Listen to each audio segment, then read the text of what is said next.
ಓಂ ಶಾಂತಿ. ಇಂದಿನ ಪರಮಾತ್ಮನ ಮಹಾವಾಕ್ಯ ಮುರುಳಿ ದಿನಾಂಕ 13/9/2025. ಬಾಪ್ತಾದ ಮಧುಬನ. ಮಧುರ ಮಕ್ಕಳೇ, ಆತ್ಮನಾದ ನನ್ನಲ್ಲಿ ಯಾವ ಕಲ್ಮಶ ಸೇರಿಕೊಂಡಿದೆಯೋ ಆ ಕಲ್ಮಶವನ್ನು ಸಮಾಪ್ತಿ ಮಾಡಿಕೊಳ್ಳುವುದು ಹೇಗೆ ಎಂದು ಮೊಟ್ಟ ಮೊದಲು ವಿಚಾರವನ್ನು ಮಾಡಿ.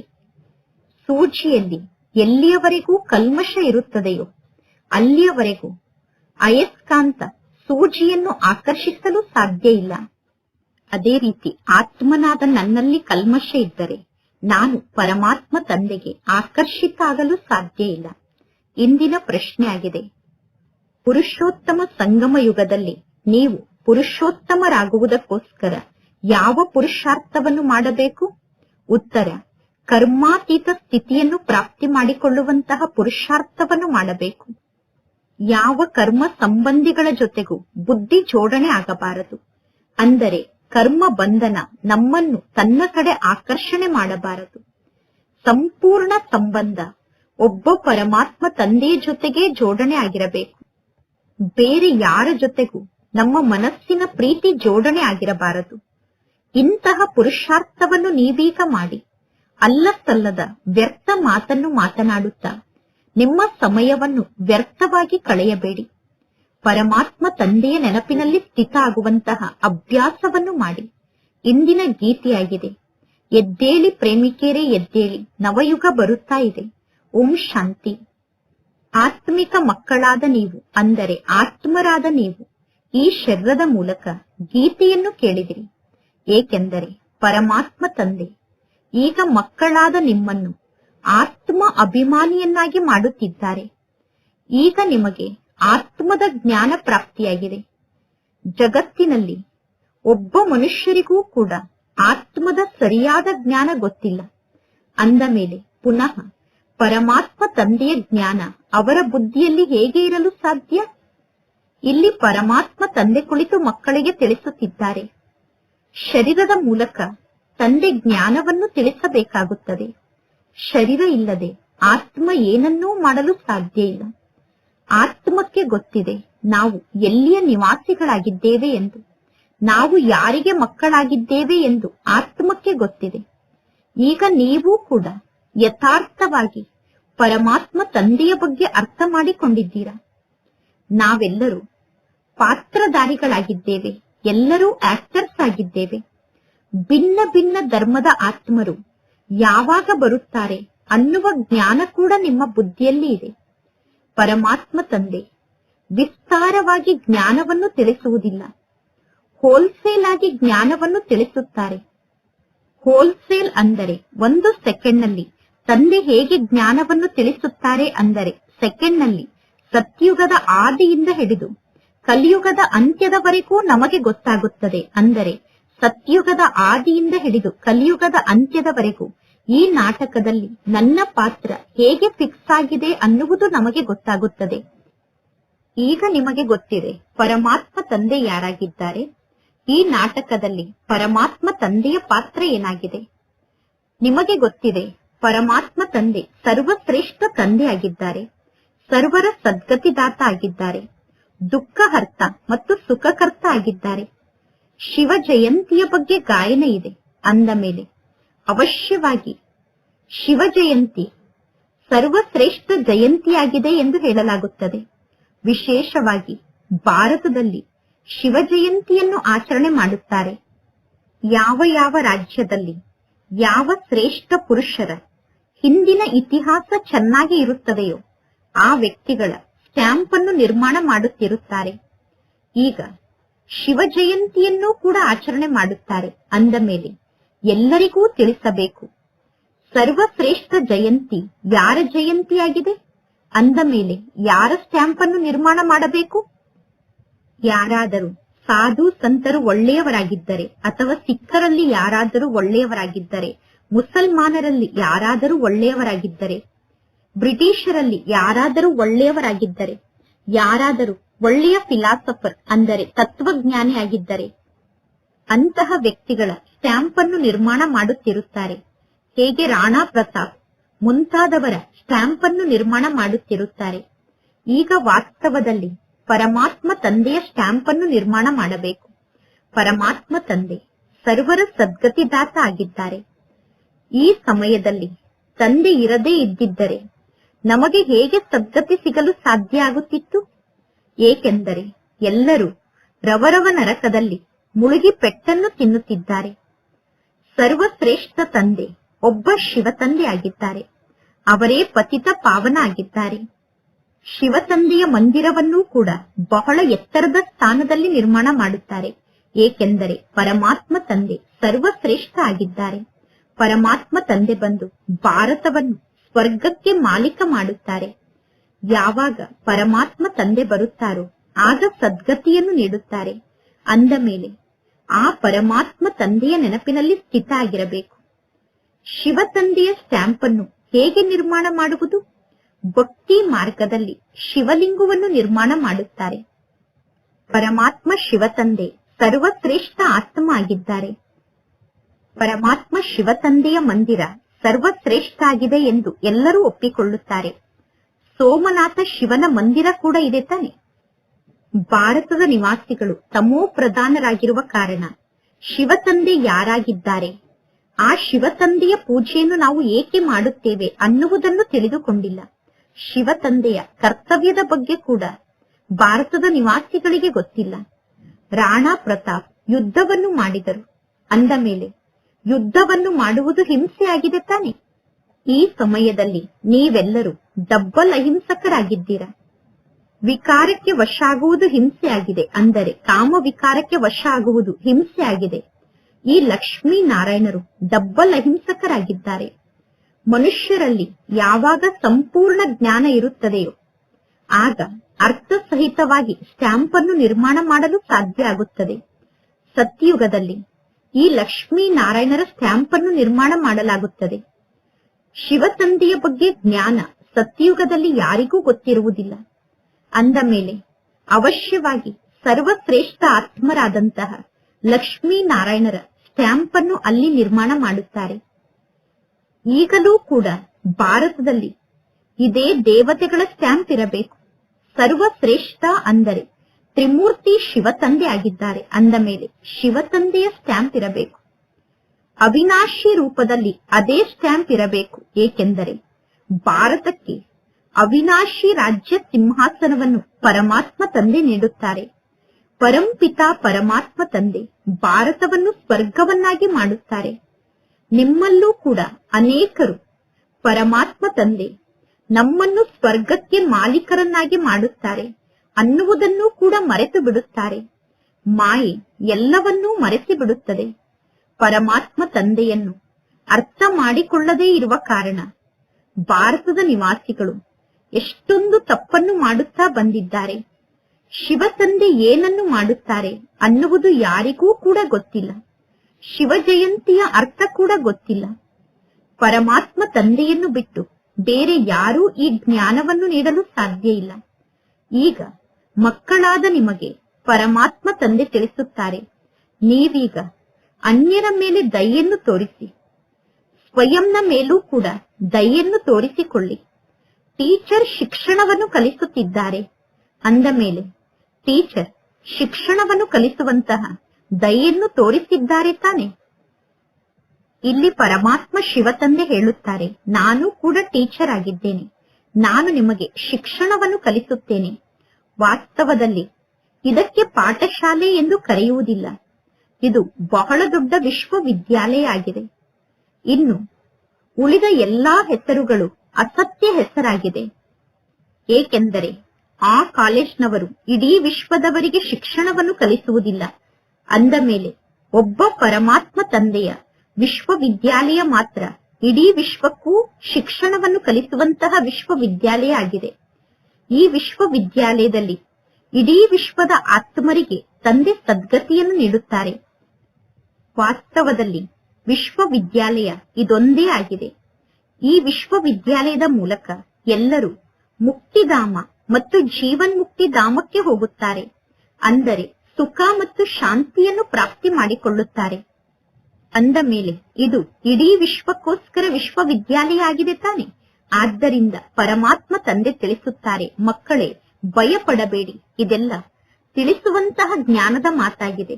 ಎಮರ್ಜೆನ್ಸಿಯ ಸಮಯ ಬಂದಾಗ, ಅಂದರೆ ತುರ್ತು ಪರಿಸ್ಥಿತಿ ಬಂದಾಗ ಯಾರು ಯಾರ ಮಾತನ್ನೂ ಕೂಡ ಕೇಳುವುದಿಲ್ಲ. ಪ್ರಜೆಗಳ ಮೇಲೆ ಪ್ರಜೆಗಳ ರಾಜ್ಯ ನಡೆಯುತ್ತಿದೆ. ಅನ್ಯ ಧರ್ಮದವರು ಈ ಸೃಷ್ಟಿಗೆ ಬಂದ ತಕ್ಷಣ ಅವರ ರಾಜ್ಯ ನಡೆಯುವುದಿಲ್ಲ. ಅವರು ಧರ್ಮವನ್ನು ಸ್ಥಾಪನೆ ಮಾಡಲು ಬರುತ್ತಾರೆ. ನಂತರ ಆ ಧರ್ಮದ ಆತ್ಮರ ಸಂಖ್ಯೆ ಯಾವಾಗ ಈ ಸೃಷ್ಟಿಯಲ್ಲಿ ಲಕ್ಷಾಂತರ ಸಂಖ್ಯೆಯಷ್ಟು ಜಾಸ್ತಿ ಆಗುತ್ತದೆಯೋ, ಅನ್ಯ ಧರ್ಮದವರ ಸಂಖ್ಯೆ ಯಾವಾಗ ಲಕ್ಷಾಂತರ ಜನಸಂಖ್ಯೆಯಷ್ಟು ಜಾಸ್ತಿ ಆಗುತ್ತದೆಯೋ, ಆಗ ಅವರು ರಾಜ್ಯವನ್ನು ಆಳಲು ಸಾಧ್ಯ. ಇಲ್ಲಿ ಪರಮಾತ್ಮ ತಂದೆ ರಾಜ್ಯವನ್ನು ಸ್ಥಾಪನೆ ಮಾಡುತ್ತಿದ್ದಾರೆ. ಇಡೀ ವಿಶ್ವಕ್ಕೋಸ್ಕರ ಈ ರಾಜ್ಯವನ್ನು ತಂದೆ ಸ್ಥಾಪನೆ ಮಾಡುತ್ತಿದ್ದಾರೆ. ಇದೆಲ್ಲ ಅನ್ಯರಿಗೆ ತಿಳಿಸುವಂತಹ ಜ್ಞಾನದ ಮಾತಾಗಿದೆ. ದೈವಿ ರಾಜಧಾನಿ ಈ ಪುರುಷೋತ್ತಮ ಸಂಗಮ ಯುಗದಲ್ಲಿ ಸ್ಥಾಪನೆ ಆಗುತ್ತದೆ. ಪರಮಾತ್ಮ ತಂದೆ ಈ ಪುರುಷೋತ್ತಮ ಸಂಗಮ ಯುಗದಲ್ಲಿ ದೈವಿ ರಾಜ್ಯವನ್ನು ಸ್ಥಾಪನೆ ಮಾಡುತ್ತಿದ್ದಾರೆ. ಪರಮಾತ್ಮ ತಂದೆ ತಿಳಿಸಿದ್ದಾರೆ, ಶ್ರೀಕೃಷ್ಣ, ಶ್ರೀನಾರಾಯಣ, ಶ್ರೀರಾಮ ಮುಂತಾದವರ ಕಪ್ಪು ಚಿತ್ರವನ್ನು ನೀವು ಕೈಯಲ್ಲಿ ತೆಗೆದುಕೊಂಡು ತೋರಿಸಿ, ನಂತರ ತಿಳಿಸಿ ಶ್ರೀಕೃಷ್ಣನಿಗೆ ಏಕೆ ಶ್ಯಾಮ ಸುಂದರ ಎಂದು ಕರೆಯುತ್ತಾರೆ ಎಂದು. ಶ್ರೀಕೃಷ್ಣ ಸುಂದರ ಆಗಿದ್ದರು, ನಂತರ ಪುನಃ ಹೇಗೆ ಶ್ಯಾಮ ಆಗುತ್ತಾರೆ? ಭಾರತವೇ ಸ್ವರ್ಗ ಆಗಿತ್ತು, ಈಗ ಭಾರತ ದೇಶ ನರಕ ಆಗಿದೆ. ನರಕ ಅಂದರೆ ನರಕದಲ್ಲಿ ಎಲ್ಲರೂ ಕಪ್ಪಾಗಿದ್ದಾರೆ. ಸ್ವರ್ಗ ಅಂದರೆ ಸ್ವರ್ಗದಲ್ಲಿ ಎಲ್ಲರೂ ಸುಂದರರಾಗಿರುತ್ತಾರೆ. ರಾಮ ರಾಜ್ಯಕ್ಕೆ ಹಗಲು ಎಂದು ಕರೆಯಲಾಗುತ್ತದೆ, ರಾವಣ ರಾಜ್ಯಕ್ಕೆ ರಾತ್ರಿ ಎಂದು ಕರೆಯಲಾಗುತ್ತದೆ. ಅಂದ ಮೇಲೆ ಈ ದೇವತೆಗಳ ಚಿತ್ರವನ್ನು ಏಕೆ ಕಪ್ಪು ರೂಪದಲ್ಲಿ ತೋರಿಸಿದ್ದಾರೆ ಎಂದು ನೀವು ಎಲ್ಲರಿಗೂ ತಿಳಿಸಬಹುದು. ಪರಮಾತ್ಮ ತಂದೆ ಕುಳಿತು ತಿಳಿಸುತ್ತಾರೆ, ನೀವೀಗ ಪುರುಷೋತ್ತಮ ಸಂಗಮ ಯುಗದಲ್ಲಿ ಇದ್ದೀರಾ. ಜಗತ್ತಿನ ಜನ ಸಂಗಮದಲ್ಲಿ ಕುಳಿತಿಲ್ಲ, ನೀವೀಗ ಈ ಸಂಗಮ ಯುಗದಲ್ಲಿ ಕುಳಿತಿದ್ದೀರಾ. ಈಗ ನೀವೇ ಈ ಸಂಗಮ ಯುಗದಲ್ಲಿ ಪುರುಷೋತ್ತಮರಾಗುವುದಕ್ಕೋಸ್ಕರ ಪುರುಷಾರ್ಥವನ್ನು ಮಾಡುತ್ತಿದ್ದೀರಾ. ವಿಕಾರಿ ಪತಿತ ಮನುಷ್ಯರಿಗೂ ನಿಮಗೂ ಯಾವ ಸಂಬಂಧವೂ ಇಲ್ಲ. ಆದರೆ ಈಗ ಇನ್ನೂ ನೀವು ಕರ್ಮಾತೀತ ಸ್ಥಿತಿಯನ್ನು ತಲುಪಿಲ್ಲ. ಆದ್ದರಿಂದ ಕರ್ಮದ ಸಂಬಂಧದ ಜೊತೆಗೆ ಮನಸ್ಸು ಜೋಡಣೆ ಆಗುತ್ತದೆ. ಅಂದರೆ ಕರ್ಮ ಸಂಬಂಧಿಗಳ ಜೊತೆಗೆ ನಿಮ್ಮ ಮನಸ್ಸು ಜೋಡಣೆ ಆಗಿದೆ. ಕರ್ಮಾತೀತ ಸ್ಥಿತಿಯನ್ನು ರೂಪಿಸಿಕೊಳ್ಳುವುದಕ್ಕೋಸ್ಕರ ನೆನಪಿನ ಯಾತ್ರೆಯಲ್ಲಿ ಸ್ಥಿತ ಆಗಬೇಕು. ಪರಮಾತ್ಮ ತಂದೆ ತಿಳಿಸುತ್ತಾರೆ, ನೀವು ಆತ್ಮ ಆಗಿದ್ದೀರಾ. ಪರಮಾತ್ಮ ತಂದೆಯ ಜೊತೆಗೆ ನಿಮಗೆ ಬಹಳಷ್ಟು ಪ್ರೀತಿ ಇರಬೇಕು. ಓಹೋ, ಪರಮಾತ್ಮ ತಂದೆ ನನಗೆ ಶಿಕ್ಷಣವನ್ನು ಕಲಿಸುತ್ತಿದ್ದಾರೆ ಅನ್ನುವ ಉತ್ಸಾಹ ಯಾರಿಗೂ ಇರುವುದೇ ಇಲ್ಲ. ಮಾಯೆ ಗಳಿಗೆ ಗಳಿಗೆಗೂ ದೇಹಾಭಿಮಾನದಲ್ಲಿ ಬರುವಂತೆ ಮಾಡುತ್ತದೆ. ಶಿವ ತಂದೆ ಆತ್ಮರಾದ ನಮ್ಮ ಜೊತೆಗೆ ಮಾತನಾಡುತ್ತಿದ್ದಾರೆ ಅನ್ನುವ ಆ ಆಕರ್ಷಣೆ ಮಕ್ಕಳಿಗೆ ಇರಬೇಕು, ಆ ಖುಷಿ ಮಕ್ಕಳಿಗೆ ಇರಬೇಕು. ಯಾವ ಸೂಜಿಯಲ್ಲಿ ಸ್ವಲ್ಪ ಕೂಡ ತುಕ್ಕು ಇರುವುದಿಲ್ಲವೋ ಆ ಸೂಜಿಯನ್ನು ಅಯಸ್ಕಾಂತದ ಎದುರಿಗೆ ಇಟ್ಟಾಗ ತಕ್ಷಣ ಆ ಸೂಜಿ ಹೋಗಿ ಅಯಸ್ಕಾಂತಕ್ಕೆ ಅಂಟಿಕೊಳ್ಳುತ್ತದೆ. ಸ್ವಲ್ಪ ಕಲ್ಮಶ ಇದ್ದರೂ ಕೂಡ ಆ ಸೂಜಿ ಹೋಗಿ ಅಯಸ್ಕಾಂತಕ್ಕೆ ಅಂಟಿಕೊಳ್ಳುವುದಿಲ್ಲ. ಏಕೆಂದರೆ ಆ ಸೂಜಿಯಲ್ಲಿ ಆಕರ್ಷಣೆ ಇರುವುದಿಲ್ಲ. ಸೂಜಿಯ ಯಾವ ಭಾಗದಲ್ಲಿ ಆಕರ್ಷಣೆ ಇಲ್ಲವೋ, ಅಂದರೆ ಯಾವ ಭಾಗದಲ್ಲಿ ತುಕ್ಕು ಹಿಡಿದಿದೆಯೋ ಆ ಭಾಗವನ್ನು ಅಯಸ್ಕಾಂತ ಆಕರ್ಷಣೆ ಮಾಡುವುದಿಲ್ಲ. ಅಂದ ಮೇಲೆ ಮಕ್ಕಳಾದ ನೀವು ಕೂಡ ಪ್ರಯತ್ನ ಪಟ್ಟು ಯಾವಾಗ ನೆನಪಿನ ಯಾತ್ರೆಯಲ್ಲಿ ಸ್ಥಿತ ಆಗುತ್ತೀರೋ ಆಗ ಆತ್ಮದಲ್ಲಿ ಏನು ಕಲ್ಮಶ ಇದೆಯೋ ಅದು ಸಮಾಪ್ತಿಯಾಗುತ್ತದೆ. ಒಂದು ವೇಳೆ ಆತ್ಮದಲ್ಲಿ ಕಲ್ಮಶ ಇದ್ದರೆ ಅಯಸ್ಕಾಂತ ಆದಂತಹ ಪರಮಾತ್ಮ ತಂದೆ ನಿಮ್ಮನ್ನು ಆಕರ್ಷಣೆ ಮಾಡುವುದಿಲ್ಲ. ಪ್ರತಿಯೊಬ್ಬರೂ ಅರ್ಥ ಮಾಡಿಕೊಳ್ಳಬಹುದು, ನನ್ನ ಸೂಜಿ ಸಂಪೂರ್ಣ ಪವಿತ್ರ ಆಗಿದೆಯಾ? ನನ್ನ ಸೂಜಿ ಸಂಪೂರ್ಣ ಪವಿತ್ರ ಆದರೆ ನನ್ನಲ್ಲಿ ಪರಮಾತ್ಮ ತಂದೆಯನ್ನು ಆಕರ್ಷಣೆ ಮಾಡುವಂತಹ ಆಕರ್ಷಣೆ ಇರುತ್ತದೆ. ನಮ್ಮಲ್ಲಿ ಆಕರ್ಷಣೆ ಇಲ್ಲ ಅಂದರೆ ಅವಶ್ಯವಾಗಿ ಕಲ್ಮಶ ಸೇರಿಕೊಂಡಿದೆ. ಈಗ ನಾವು ಪರಮಾತ್ಮ ತಂದೆಗೆ ಆಕರ್ಷಿತರಾಗುತ್ತಿಲ್ಲ, ಏಕೆಂದರೆ ಆತ್ಮದಲ್ಲಿ ಕಲ್ಮಶ ಸೇರಿಕೊಂಡಿದೆ. ಈಗ ನೀವು ಪರಮಾತ್ಮ ತಂದೆಯನ್ನು ಬಹಳಷ್ಟು ನೆನಪು ಮಾಡುತ್ತೀರಾ. ತಂದೆಯನ್ನು ಬಹಳಷ್ಟು ನೆನಪು ಮಾಡಿದರೆ ನಿಮ್ಮ ವಿಕರ್ಮ ಭಸ್ಮ ಆಗುತ್ತದೆ.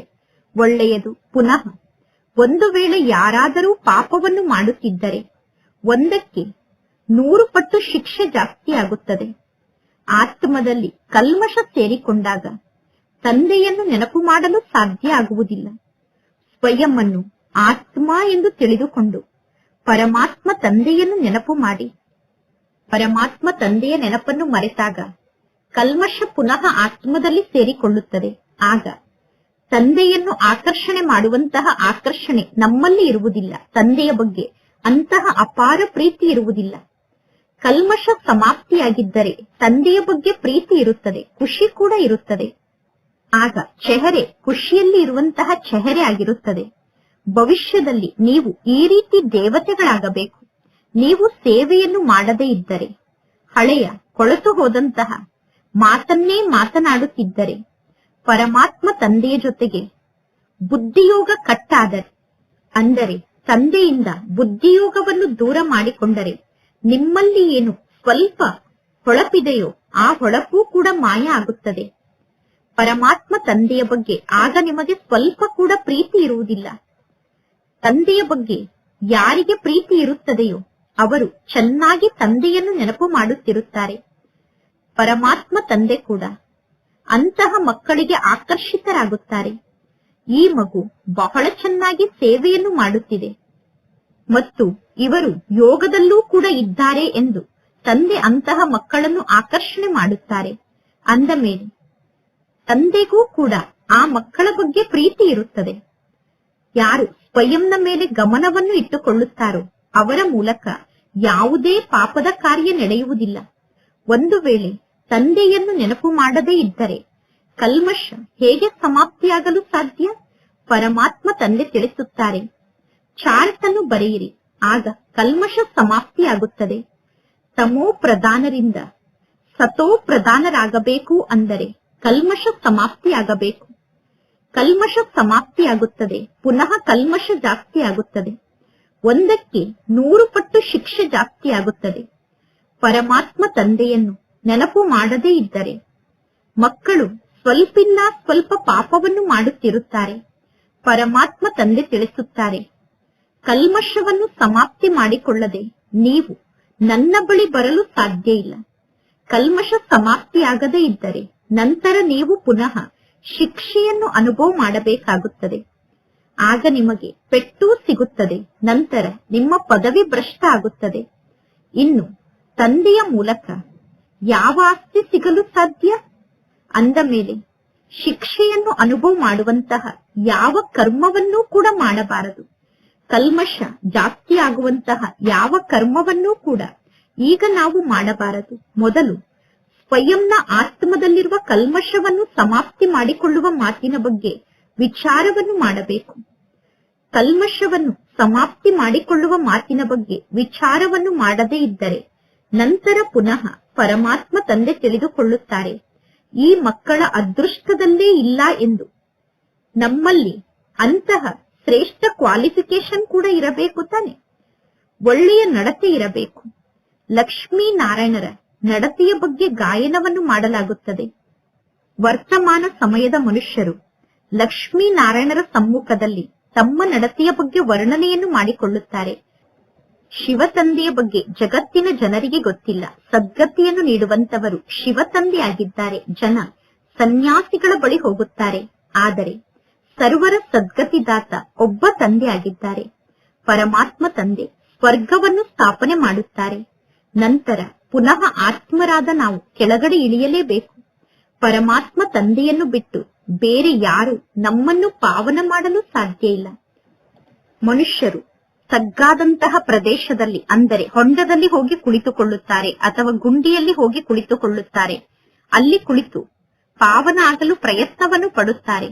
ಅದಕ್ಕಿಂತ ಗಂಗಾ ನದಿಯಲ್ಲಿ ಹೋಗಿ ಕುಳಿತರೆ ಸ್ವಲ್ಪ ಸ್ವಚ್ಛ ಆಗಬಹುದು. ಏಕೆಂದರೆ ಗಂಗೆಗೆ ಪತಿತ ಪಾವನಿ ಎಂದು ಕರೆಯುತ್ತಾರೆ. ಮನುಷ್ಯರು ಶಾಂತಿ ಬೇಕು ಎಂದು ಬಯಸುತ್ತಾರೆ.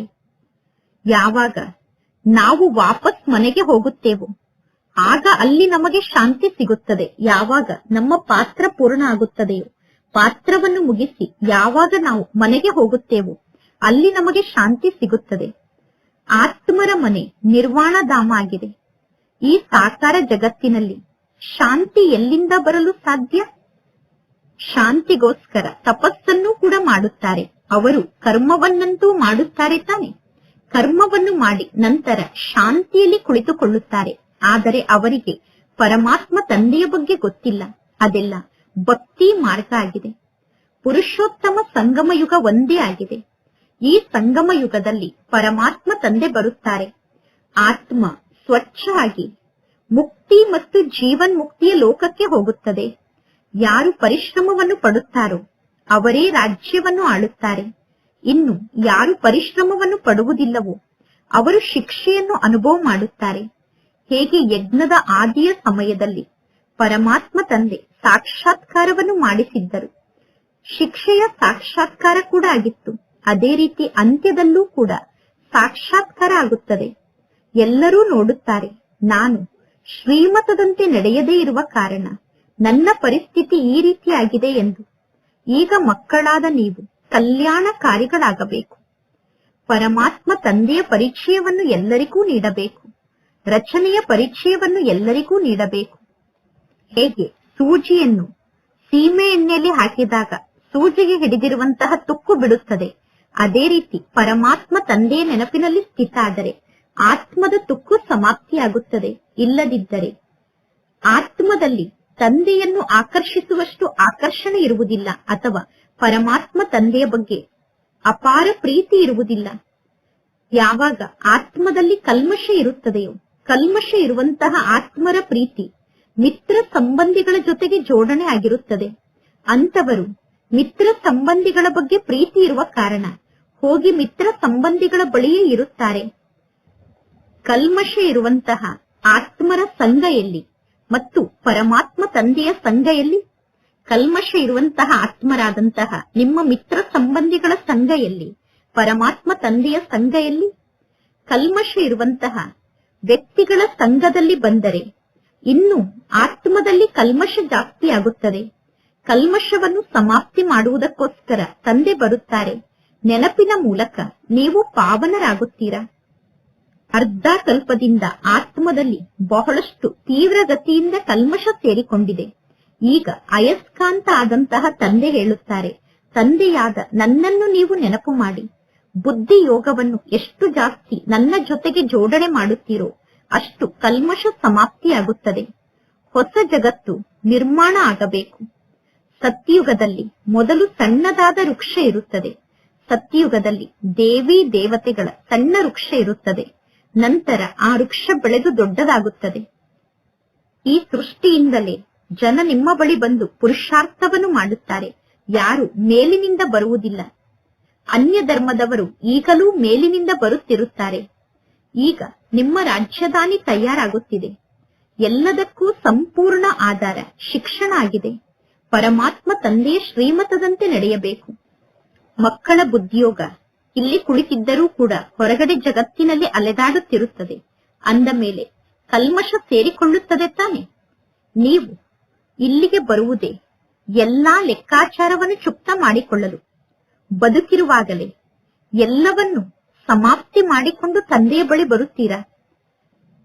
ಸನ್ಯಾಸಿಗಳು ಸನ್ಯಾಸವನ್ನು ಸ್ವೀಕಾರ ಮಾಡಿದ ನಂತರವೂ ಎಷ್ಟೋ ಸಮಯದವರೆಗೆ ಅವರಿಗೆ ಎಲ್ಲಾ ಸಂಬಂಧಿಗಳ ನೆನಪು ಬರುತ್ತಿರುತ್ತದೆ. ಇಲ್ಲಿ ಮಕ್ಕಳಿಗೆ ಗೊತ್ತಿದೆ, ಈಗ ನಮಗೆ ಸತ್ಯ ತಂದೆಯ ಸಂಘ ಸಿಕ್ಕಿದೆ. ನಾವೀಗ ಆ ತಂದೆಯನ್ನೇ ನೆನಪು ಮಾಡುತ್ತಿರುತ್ತೇವೆ. ಮಿತ್ರ ಸಂಬಂಧಿ ಮುಂತಾದವರ ಬಗ್ಗೆ ನಿಮಗೆ ಗೊತ್ತಿದೆ. ಗೃಹಸ್ಥ ವ್ಯವಹಾರದಲ್ಲಿ ಇದ್ದರೂ ಕೂಡ, ಕರ್ಮವನ್ನು ಮಾಡುತ್ತಿದ್ದರೂ ಕೂಡ ನೀವು ಪರಮಾತ್ಮ ತಂದೆಯನ್ನು ನೆನಪು ಮಾಡುತ್ತೀರಾ. ನೀವೀಗ ಪವಿತ್ರರಾಗಬೇಕು ಮತ್ತು ಅನ್ಯರಿಗೂ ಕೂಡ ಶಿಕ್ಷಣವನ್ನು ಕಲಿಸಬೇಕು. ನಂತರ ಅದೃಷ್ಟದಲ್ಲಿ ಇದ್ದರೆ ಈ ಜ್ಞಾನ ಮಾರ್ಗದಲ್ಲಿ ಉಳಿದುಕೊಳ್ಳುತ್ತಾರೆ. ಬ್ರಾಹ್ಮಣ ಕುಲದ ಆತ್ಮರು ಆಗದೇ ಇದ್ದರೆ ಅವರು ಹೇಗೆ ದೇವತಾ ಕುಲಕ್ಕೆ ಬರಲು ಸಾಧ್ಯ? ಬಹಳ ಸಹಜ ರೂಪದಲ್ಲಿ ಜ್ಞಾನದ ಪಾಯಿಂಟ್ ಅನ್ನು ಮಕ್ಕಳಿಗೆ ನೀಡಲಾಗುತ್ತದೆ. ತಕ್ಷಣ ಆ ಮಕ್ಕಳ ಬುದ್ಧಿಯಲ್ಲಿ ಜ್ಞಾನ ಧಾರಣೆ ಆಗಿಬಿಡಬೇಕು.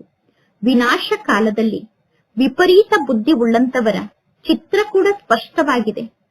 ಈಗಂತೂ ಯಾರ ಬಳಿಯೂ ಸ್ವರಾಜ್ಯ ಇಲ್ಲ, ದೈವಿ ಸ್ವರಾಜ್ಯ ಇತ್ತು. ಆ ದೈವಿ ಸಮಯದವರೆಗೆ ಅವರಿಗೆ ಎಲ್ಲಾ ಸಂಬಂಧಿಗಳ ನೆನಪು ಬರುತ್ತಿರುತ್ತದೆ. ಇಲ್ಲಿ ಮಕ್ಕಳಿಗೆ ಗೊತ್ತಿದೆ, ಈಗ ನಮಗೆ ಸತ್ಯ ತಂದೆಯ ಸಂಘ ಸಿಕ್ಕಿದೆ. ನಾವೀಗ ಆ ತಂದೆಯನ್ನೇ ನೆನಪು ಮಾಡುತ್ತಿರುತ್ತೇವೆ. ಮಿತ್ರ ಸಂಬಂಧಿ ಮುಂತಾದವರ ಬಗ್ಗೆ ನಿಮಗೆ ಗೊತ್ತಿದೆ. ಗೃಹಸ್ಥ ವ್ಯವಹಾರದಲ್ಲಿ ಇದ್ದರೂ ಕೂಡ, ಕರ್ಮವನ್ನು ಮಾಡುತ್ತಿದ್ದರೂ ಕೂಡ ನೀವು ಪರಮಾತ್ಮ ತಂದೆಯನ್ನು ನೆನಪು ಮಾಡುತ್ತೀರಾ. ನೀವೀಗ ಪವಿತ್ರರಾಗಬೇಕು ಮತ್ತು ಅನ್ಯರಿಗೂ ಕೂಡ ಶಿಕ್ಷಣವನ್ನು ಕಲಿಸಬೇಕು. ನಂತರ ಅದೃಷ್ಟದಲ್ಲಿ ಇದ್ದರೆ ಈ ಜ್ಞಾನ ಮಾರ್ಗದಲ್ಲಿ ಉಳಿದುಕೊಳ್ಳುತ್ತಾರೆ. ಬ್ರಾಹ್ಮಣ ಕುಲದ ಆತ್ಮರು ಆಗದೇ ಇದ್ದರೆ ಅವರು ಹೇಗೆ ದೇವತಾ ಕುಲಕ್ಕೆ ಬರಲು ಸಾಧ್ಯ? ಬಹಳ ಸಹಜ ರೂಪದಲ್ಲಿ ಜ್ಞಾನದ ಪಾಯಿಂಟ್ ಅನ್ನು ಮಕ್ಕಳಿಗೆ ನೀಡಲಾಗುತ್ತದೆ. ತಕ್ಷಣ ಆ ಮಕ್ಕಳ ಬುದ್ಧಿಯಲ್ಲಿ ಜ್ಞಾನ ಧಾರಣೆ ಆಗಿಬಿಡಬೇಕು. ವಿನಾಶ ಕಾಲದಲ್ಲಿ ವಿಪರೀತ ಬುದ್ಧಿ ಉಳ್ಳಂತವರ ಚಿತ್ರ ಕೂಡ ಸ್ಪಷ್ಟವಾಗಿದೆ. ಈಗಂತೂ ಯಾರ ಬಳಿಯೂ ಸ್ವರಾಜ್ಯ ಇಲ್ಲ. ದೈವಿ ಸ್ವರಾಜ್ಯ ಇತ್ತು. ಆ ದೈವಿ ರಾಜ್ಯಕ್ಕೆ ಸ್ವರ್ಗ ಎಂದು ಕರೆಯಲಾಗುತ್ತದೆ. ಈಗ ಇದು ಪಂಚಾಯಿತಿ ರಾಜ್ಯ ಆಗಿದೆ. ಈ ಜ್ಞಾನದ ಮಾತನ್ನು ತಿಳಿಸುವುದರಲ್ಲಿ ಯಾವ ತೊಂದರೆಯೂ ಇಲ್ಲ. ಆದರೆ ಆತ್ಮದಲ್ಲಿ ಕಲ್ಮಶ ಸೇರಿಕೊಂಡಿದ್ದರೆ ಜ್ಞಾನದ ಬಾಣ ನಾಟುವುದಿಲ್ಲ. ಆತ್ಮದ ಕಲ್ಮಶ ಸಮಾಪ್ತಿಯಾಗಿದ್ದರೆ ಜ್ಞಾನದ ಬಾಣ ನಾಟುತ್ತದೆ. ಅಂದ ಮೇಲೆ ಮೊದಲು ಕಲ್ಮಶವನ್ನು ಸಮಾಪ್ತಿ ಮಾಡಿಕೊಳ್ಳಲು ಪ್ರಯತ್ನ ಪಡಬೇಕು. ಸ್ವಯಂನ ನಡತೆಯನ್ನು ನೋಡಿಕೊಳ್ಳಬೇಕು.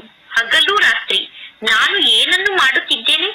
ಅಡಿಗೆ ಮನೆಯಲ್ಲಿ ಭೋಜನವನ್ನು ತಯಾರು ಮಾಡುತ್ತಾ, ರೊಟ್ಟಿಯನ್ನು ಮಾಡುತ್ತಾ ತಂದೆಯ ನೆನಪಿನಲ್ಲೇ ಇರಬೇಕು. ಅಡಿಗೆಯನ್ನು ಮಾಡುತ್ತಿದ್ದರೂ ಕೂಡ ಎಷ್ಟು ಸಾಧ್ಯವೋ ಅಷ್ಟು ತಂದೆಯನ್ನು ನೆನಪು ಮಾಡಿ. ನೀವು ಸುತ್ತಾಡಲು ಹೋದರೂ ಕೂಡ ತಂದೆಯ ನೆನಪಿನಲ್ಲೇ ಇರಬೇಕು. ಪರಮಾತ್ಮ ತಂದೆಗೆ ಎಲ್ಲಾ ಮಕ್ಕಳ ಸ್ಥಿತಿಯ ಬಗ್ಗೆಯೂ ಗೊತ್ತಿದೆ. ಅಲ್ಲ ಸಲ್ಲದ ವ್ಯರ್ಥ ಮಾತನ್ನು ಮಕ್ಕಳು ಮಾತನಾಡುತ್ತಿರುತ್ತಾರೆ. ವ್ಯರ್ಥ ಮಾತನ್ನು ಮಾತನಾಡುವ ಕಾರಣ ಪುನಃ ಮಕ್ಕಳಲ್ಲಿ ಕಲ್ಮಶ ಇನ್ನೂ ಜಾಸ್ತಿ ಆಗುತ್ತದೆ. ಪರಚಿಂತನೆಯ ಯಾವ ಮಾತನ್ನು ನೀವೀಗ ಕೇಳಬೇಡಿ ಎಂದು ತಂದೆ ತಿಳಿಸುತ್ತಾರೆ. ಒಳ್ಳೆಯದು, ಮಧುರಾತಿ ಮಧುರ, ಅಗಲಿ ಹೋಗಿ ಮರಳಿ ಸಿಕ್ಕಿರುವ ಮಕ್ಕಳ ಪ್ರತಿ ಮಾತ್ಪಿತಾ ಬಾಪ್ತಾದರವರ ನೆನಪು, ಪ್ರೀತಿ ಹಾಗೂ ಸುಪ್ರಭಾತ. ಆತ್ಮಿಕ ಮಕ್ಕಳಿಗೆ ಆತ್ಮಿಕ ತಂದೆಯ ನಮಸ್ತೆ. ಆತ್ಮಿಕ ತಂದೆಗೆ ಆತ್ಮಿಕ ಮಕ್ಕಳ ನೆನಪು, ಪ್ರೀತಿ ಹಾಗೂ ನಮಸ್ತೆ ನಮಸ್ತೆ ನಮಸ್ತೆ. ಧಾರಣೆಗೋಸ್ಕರ ಮುಖ್ಯ ಸಾರ.